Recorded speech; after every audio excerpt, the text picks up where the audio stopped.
As the human race progressed, we learned how to create energy in more efficient ways. From fire and coal to water dams and nuclear reactors, the human race created better and more efficient ways to generate energy. As we use the remaining resources on Earth, there's a great increase in demand for renewable and efficient energy. Coal and oil uses up non-renewable material. Nuclear fission leaves radioactive waste. And solar power is inefficient.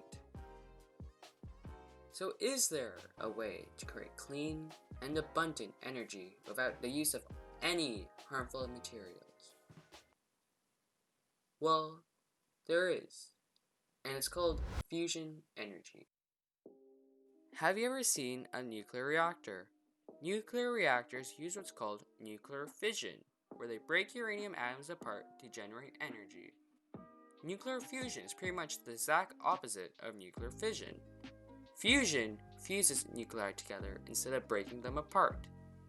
But nuclear fusion has a lot more benefits than nuclear fission. For example, fusion can create up to 4 times more energy without the use of radioactive material, making fusion more safe and more effective than fission. So, how does fusion work? Fusion works by fusing hydrogen into heavier atoms. Fusion uses atoms of deuterium and helium-3 to maximize gains in energy. Deuterium is a common atom found in oceans. In every cubic meter of seawater, there are around 10 septillion atoms of deuterium. Helium-3, on the other hand, is a lot more rare. Luckily, there's supposed to be a lot of helium-3 on the moon's surface. Fusion ends up generating energy because of Einstein's famous equation, E equals mc squared.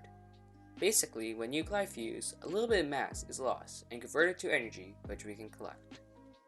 But, in order to fuse nuclei together, the nuclei must overcome the electromagnetic force pushing them apart, meaning that they must be close together and moving at high speeds.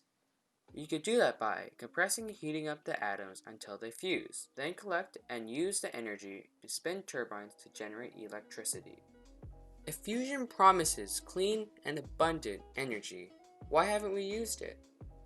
Well, currently, when we fuse nuclei, we don't produce any energy because we end up using more energy than we get in return. Fortunately, scientists are creating generators that are viable and create energy instead of using it. There are 2 types of reactors scientists theorized: ICF reactors and MCF reactors. ICF stands for internal confinement fusion. It works by using powerful lasers to heat up a small pellet of fusion fuel. When the lasers fire at the pellet, the surface turns into plasma and explodes, sending shockwaves through the pellet, heating it up. Certain parts of the pellet will begin to fuse under the high temperature and pressure. The problem with this design is that the lasers use a ton of energy, more than the fusion produces.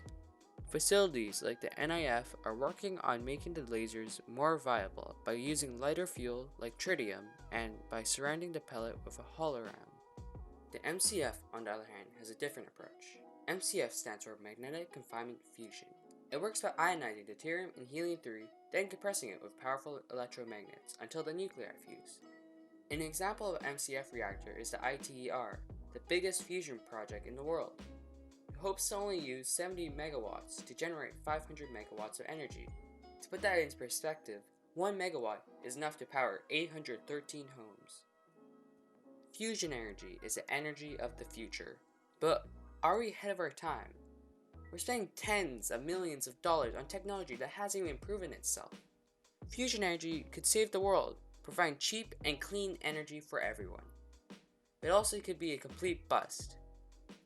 But it may be a risk worth taking. Thank you for watching. While I have your time, I would like to tell you about my board game I created about fusion energy. Please check the link below for some more information about fusion and my board game, Fuse It.